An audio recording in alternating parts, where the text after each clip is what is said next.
Yashar, Jasher, chapter 43. And when the sons of Yaakov had sold their brother Yosեպh to the Midianites, their hearts were smitten because of him, and they repented of their acts, and they sought for him to bring him back, but could not find him. And Reuben returned to the pit in which Yosեպh had been put, in order to lift him out and restore him to his father. And Reuben stood by the pit, but he heard not a word, and he called out, Yosեպh! Yosեպh! But no one answered or uttered a word. And Reuben said, Yosեպh has died through fright, or some serpent has caused his death. And Reuben went down into the pit, and he searched for Yosեպh, but could not find him in the pit. And he came out again. And Reuben tore his garments, and he said, The youth is not there, and how shall I reconcile my father about him if he be dead? And he went to his brothers, and found them grieving because of Yosեպh, and consulting together how to appease their father about him. And Reuben said to his brothers, I came to the pit, and see, Yosեպh was not there. What then shall we say to our father? For my father will indeed seek the boy from me. And his brothers answered him, saying, Thus and thus we did, and our hearts afterwards smote us because of this deed, and we now sit to seek an excuse, how we shall appease our father toward it. And Reuben said to them, What is this you have done to bring down the gray hairs of our father in sorrow to the grave? The matter is not good that you have done. And Reuben sat with them, and they all rose up and swore to each other not to tell this matter to Yaakov. And they all said, The man who will tell this to our father or his household, or who will report this to any of the children of the land, we will all rise up against him and slay him with the sword. And the sons of Yaakov feared each other in this matter, from the youngest to the oldest, and no one spoke a word, and they concealed the matter in their hearts. And afterward they sat down to determine a plan, something to say to their father Yaakov concerning all these matters. And Yisachar said to them, Here is advice for you if it seems good in your eyes to do this matter. Take the coat which belongs to Yosեպh and tear it, and kill a kid of the goats, and dip it in its blood, and send it to our father, and when he sees it, he will say an evil beast has devoured him. Therefore tear his coat and see, his blood will be upon his coat. And by your doing this, we shall be free of our father's grumblings. And Yisachar's advice pleased them, and they listened to him, and they did according to the word of Yisachar which he had advised them. And they hurried and took Yosеф's coat, and tore it, and they killed a kid of the goats, and dipped the coat in the blood of the kid, and then trampled it in the dust. And they sent the coat to their father Yaakov by the hand of Naphtali, and they commanded him to say these words, We had gathered in the cattle, and had come as far as the way to Shechem, and farther, when we found this robe on the way in the wilderness, soaked in blood and in dust. Now therefore, know whether it be your son's robe or not. And Naphtali went, and he came to his father, and he gave him the coat, and he spoke to him all the words which his brothers had commanded him. And Yaakov saw Yosef's coat, and he knew it, and he fell on his face to the ground, and became as still as a stone. And afterward he rose up and cried out with a loud and weeping voice, and said, It is the robe of my son Yoseph. And Yaakov hastened and sent one of his servants to his sons, who went to them and found them coming along the way with the flock. And the sons of Yaakov came to their father about evening, and see, their garments were torn, and dust was on their heads. And they found their father crying out and weeping with a loud voice. And Yaakov said to his sons, Tell me truly, what evil have you suddenly brought upon me this day? And they answered their father Yaakov, saying, We were coming along this day after the flock had been gathered in, and we came as far as the city of Shechem by the way in the wilderness, and we found this robe soaked with blood on the ground, and we knew it and sent to you, if you could know it. And Yaakov heard the words of his sons, and he cried out with a loud voice, and he said, It is the robe of my son. An evil beast has devoured him. Yoseph is torn in pieces. For I sent him this day to see whether it was well with you and well with the flocks, and to bring me word again from you. And he went as I commanded him, and this has befallen him this day, while I thought my son was with you.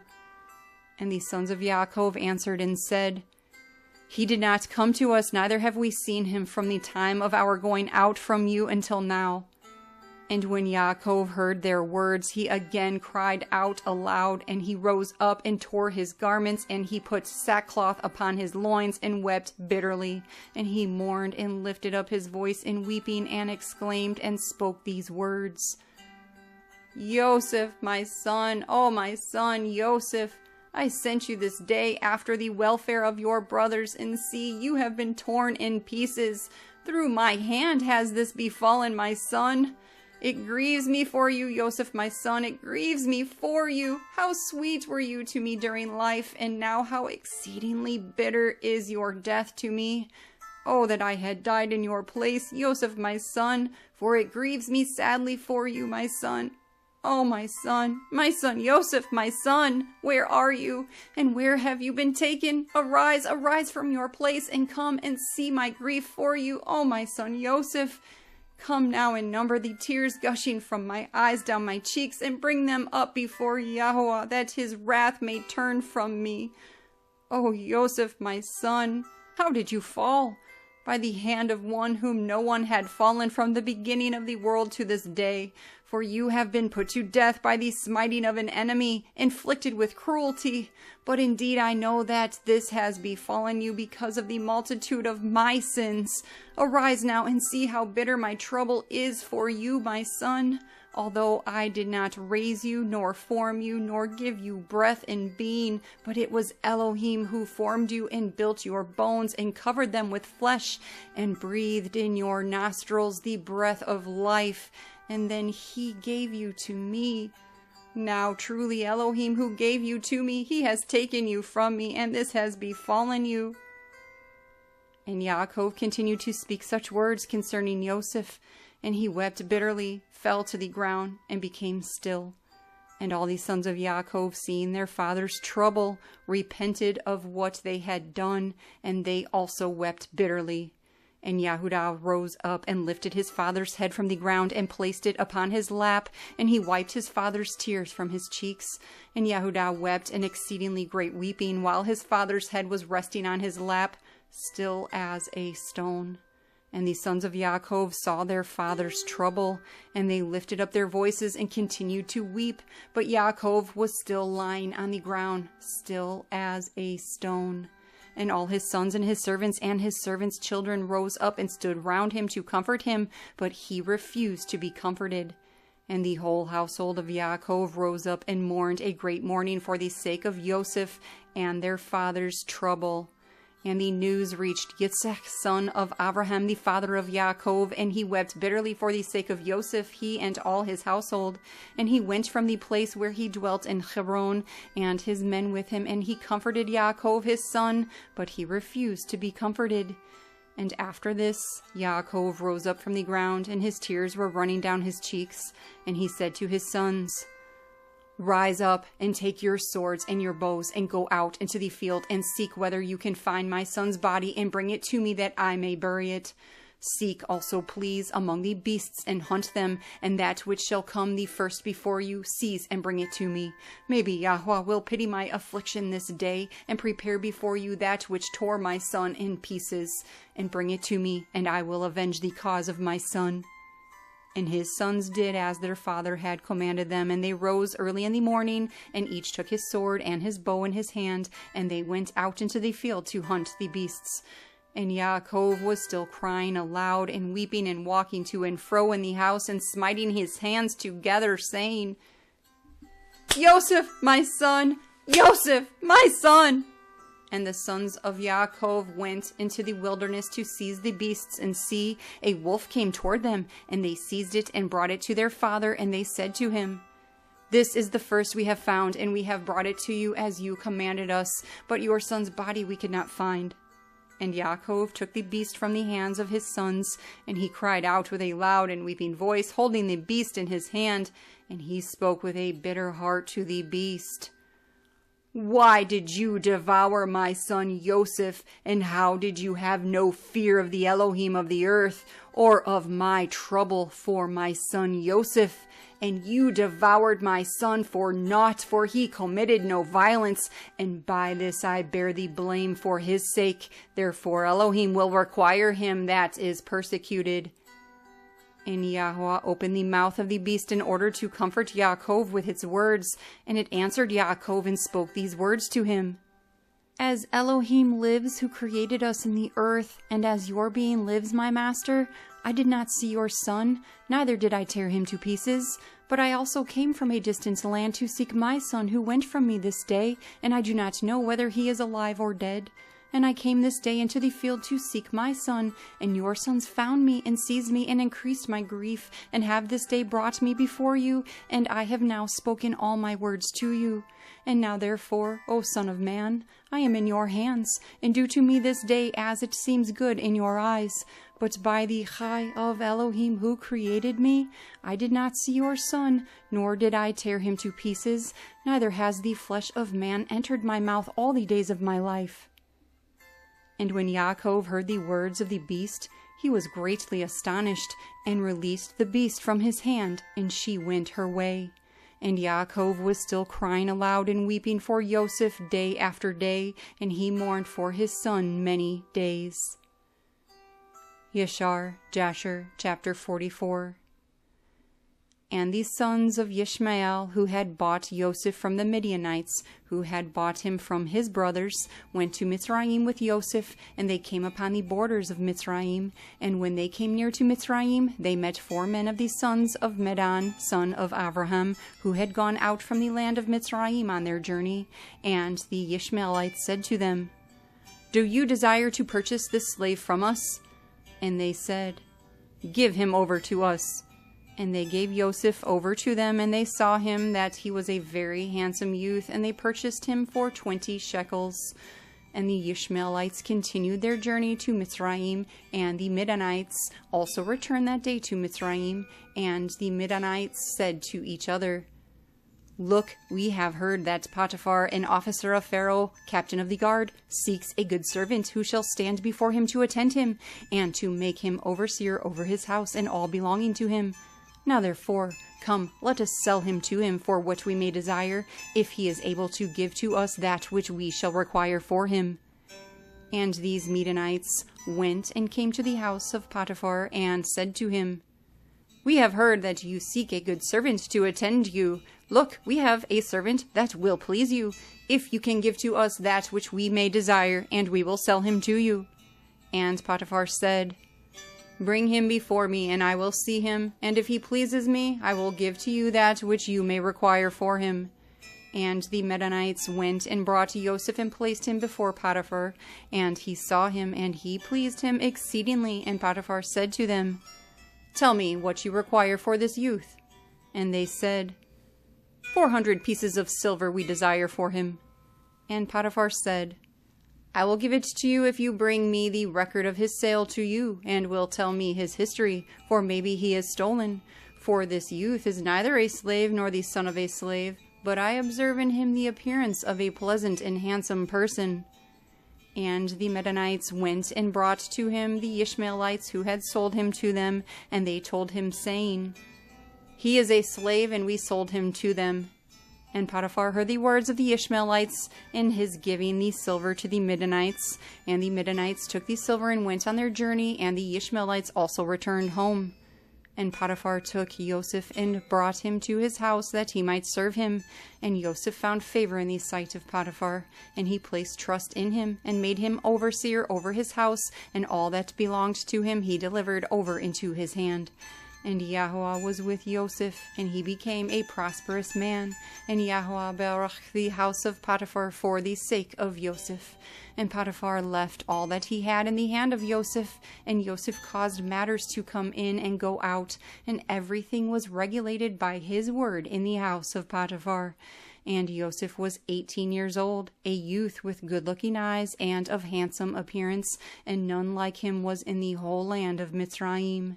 At that time, while he was in his master's house, going in and out of the house and attending his master, Zelicah, his master's wife, lifted up her eyes toward Yoseph, and she looked at him, and see, he was a youth handsome in form and appearance. And she coveted his good looks in her heart, and her being was fixed upon Yoseph, and she enticed him day after day. And Zelicah pressed Yoseph daily, but Yoseph did not lift up his eyes to look upon his master's wife. And Zelicah said to him, "How handsome is your appearance and form! Indeed, I have looked at all the slaves, and have not seen such a good-looking slave as you are." And Yosեպh said to her, "Certainly he who created me in my mother's womb created all mankind." And she said to him, "How good-looking are your eyes, with which you have dazzled all the inhabitants of Mitzrayim, men and women." And he said to her, "How good-looking they are while we are alive, but should you see them in the grave, indeed you would move away from them." And she said to him, "How fair and pleasing are all your words! Please take the harp which is in the house, and play with your hands, and let us hear your words."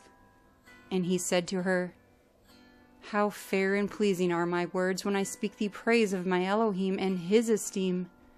And she said to him, "How very good-looking is the hair of your head! See the golden comb which is in the house. Please take it and curl the hair of your head." And he said to her, "How long will you speak these words? Cease speaking these words to me, and rise and attend to your household matters." And she said to him, "There is no one in my house, and there is nothing to attend to but to your words and to your desire." Yet despite all this, she could not bring Yosեպh to her, neither did he place his eye upon her, but directed his eyes below to the ground. And Zelicah desired Yosեպh in her heart that he should lie with her. And at that time Yosեպh was sitting in the house doing his work. Zelicah came and sat before him, and she enticed him daily with her words to lie with her, or ever to look at her, but Yosեպh would not listen to her. And she said to him, "If you will not do according to my words, I will punish you with the punishment of death, and put an iron yoke upon you." And Yosեպh said to her, "Indeed, Elohim who created man loosens the shackles of prisoners, and it is he who will deliver me from your prison and from your judgment." And when she could not overcome him to persuade him, and her soul being still fixed upon him, her desire threw her into a grievous sickness. And all the women of Mitzrayim came to visit her, and they said to her, "Why are you in this declining state? You lack nothing. Indeed, your husband is a great and esteemed prince in the sight of the sovereign. Should you lack anything of what your heart desires?"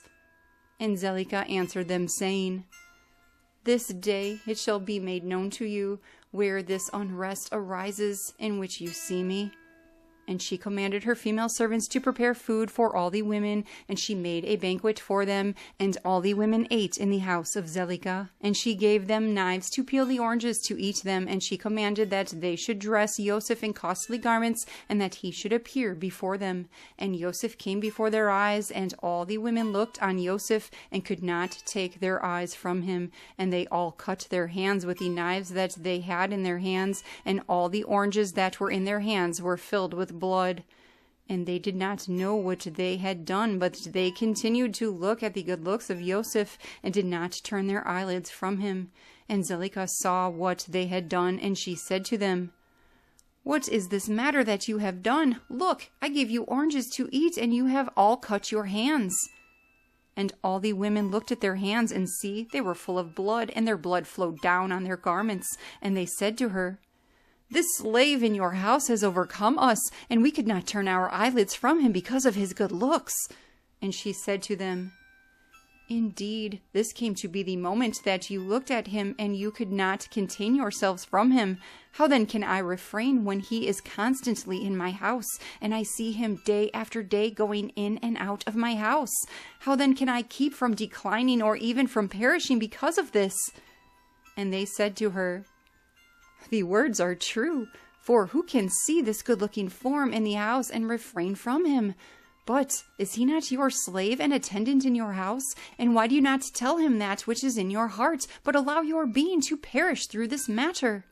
And she said to them, "I am daily endeavoring to persuade him, but he will not consent to my wishes. And I promised him everything that is good, and yet I could meet with no return from him. I am therefore in a declining state, as you see." And Zelika became very ill because of her desire toward Yosеф, and she was desperately lovesick because of him. And all the people of the house of Zelika and her husband knew nothing of this matter, that Zelika was ill because of her love toward Yosef.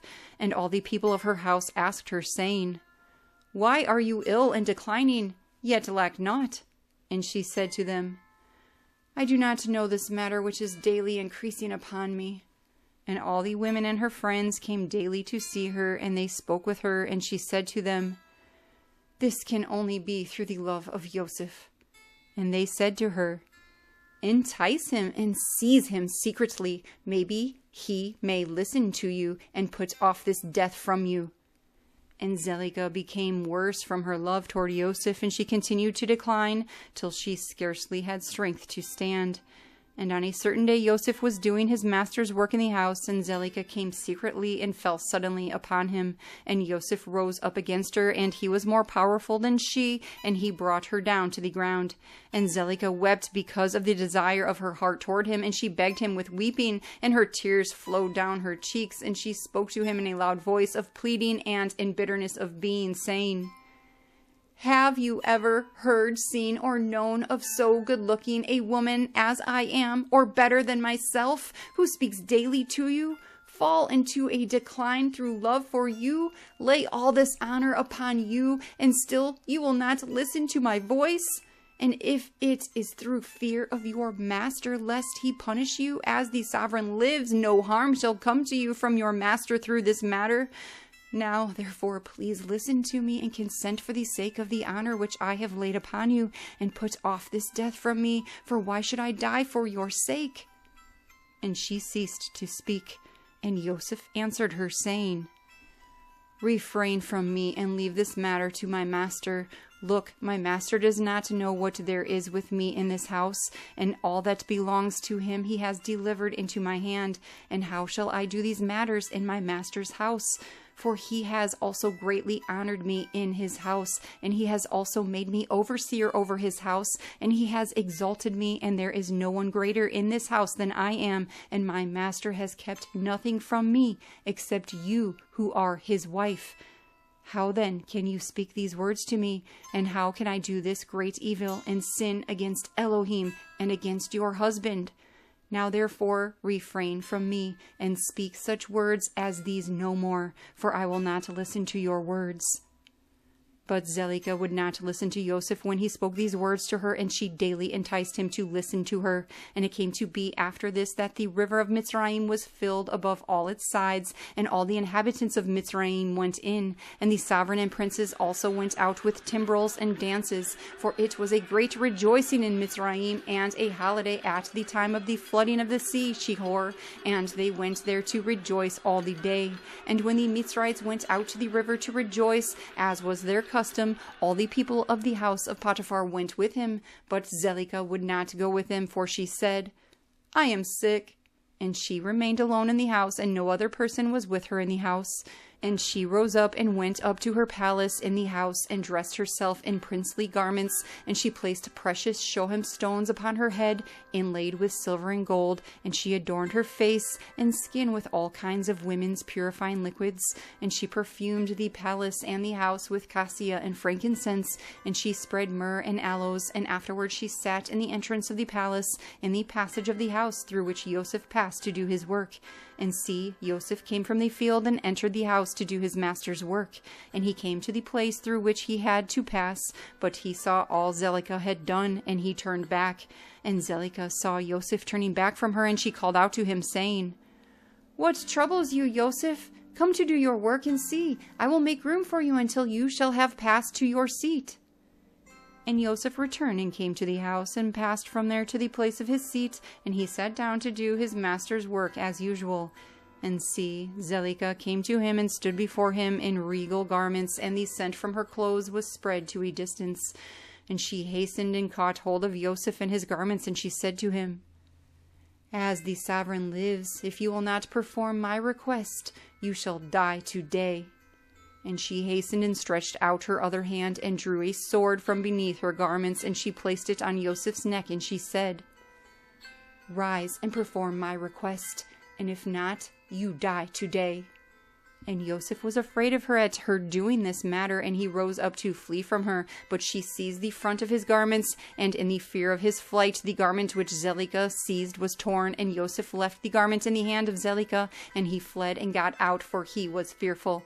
And when Zelicah saw that Yosеф's garment was torn, and that he had left it in her hand and had fled, she was afraid for her life, lest the report should spread concerning her. And she rose up and acted with cunning, and took off the garments in which she was dressed, and she put on her other garments. And she took Yosef's garment, and she laid it beside her, and she went and seated herself in the place where she had sat in her illness, before the people of her house had gone out to the river. And she called a young man who was then in the house, and she ordered him to call the people of the house to her. And when she saw them, she said to them with a loud voice and lamentation, "See what sort of a vree your master has brought to me in the house, for he came this day to lie with me. For when you had gone out, he came to the house, and seeing that there was no person in the house, he came toward me and caught hold of me with intent to lie with me.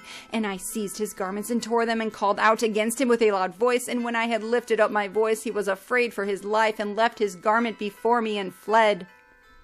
And the people of her house spoke nothing, but their wrath was very much kindled against Yosеф. And they went to his master and told him the words of his wife. And Potiphar came home enraged, and his wife cried out to him, saying, "What is this matter that you have done to me in bringing an Evree servant into my house? For he came to me today to mock me, as he did so to me today." And Potiphar heard the words of his wife, and he ordered Yosеф to be punished with severe blows, and they did so to him. And while they were striking him, Yosef called out with a loud voice, and he lifted up his eyes to the Shamayim, and he said, "O Yahweh, Elohim, you know that I am innocent of all these matters, and why shall I die this day through falsehood by the hand of these uncircumcised wicked men, whom you know?" And while Potiphar's men were beating Yosef, he continued to cry out and weep. And there was a child there 11 months old, and Yahweh opened the mouth of the child, and he spoke these words before Potiphar's men, who were striking Yosef, saying, "What do you want of this man, and why do you do this evil to him? My mother speaks falsely and speaks lies." Such was the matter. And the child told them rightly all that came to pass, and he told to them all the words of Zelicah to Yosef day after day. And all the men heard the words of the child, and they wondered greatly at the child's words, and the child ceased to speak and became still. And Potiphar was very much ashamed at the words of his son, and he commanded his men not to beat Yosef any more, and the men ceased beating Yosef. And Potiphar took Yosef and ordered him to be brought to justice before the priests, who were judges belonging to the sovereign, in order to judge him concerning this matter. And Potiphar and Yosef came before the priests, who were the sovereign's judges, and he said to them, "Please decide what judgment is due to a servant for what he has done." And the priests said to Yosef, "Why did you do this matter to your master?" And Yosef answered them, saying, "Not so, my masters, this was the matter." And Potiphar said to Yosef, "Indeed, I trusted all that belonged to me into your hands, and I withheld nothing from you but my wife, and how could you do this evil?" And Yosef answered, saying, "Not so, my master, as Yahweh lives, and as your being lives, my master, the word which you heard from your wife is untrue, for this was the matter this day. A year has passed by me since I have been in your house. Have you seen any wickedness in me, or any matter which might cause you to demand my life?" And the priests said to Potiphar, "Please send, and let them bring before us Yosef's torn garment, and let us see the tear in it. And if it shall be that the tear is in the front of the garment, then his face must have been opposite to her, and she must have caught hold of him to come to her, and your wife has done all that she has spoken with deceit." And they brought Yosef's garment before the priests who were judges, and they looked, and see, the tear was in front of Yosef, and all the judging priests knew that she had pressed him. And they said, "The judgment of death is not due to this slave, for he has done nothing, but his judgment is that he be placed in the prison house because of the report which through him has gone out against your wife." And Potiphar listened to their words, and he placed him in the prison, the place where the sovereign's prisoners are imprisoned. And Yosef was in the prison 12 years. And nevertheless, his master's wife did not turn from him, and she did not cease from speaking to him day after day to listen to her.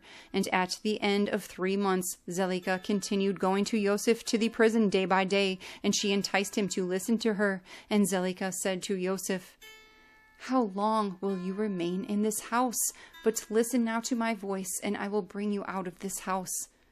And Yosեպh answered her, saying, "It is better for me to remain in this house than listen to your words, to sin against Elohim." And she said to him, "If you will not perform my desire, I will pluck out your eyes, add shackles to your feet, and deliver you into the hands of them whom you did not know before."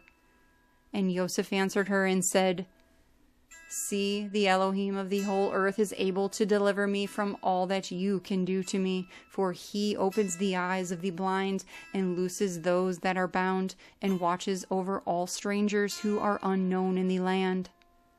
And when Zelica was unable to persuade Yosեպh to listen to her, she ceased going to entice him, but Yosեպh was still confined in the prison. And Yaakov, the father of Yosեպh, and all his brothers who were in the land of Canaan still mourned and wept in those days for the sake of Yosեպh. For Yaakov refused to be comforted for his son Yosեպh. And Yaakov cried aloud and wept and mourned all those days.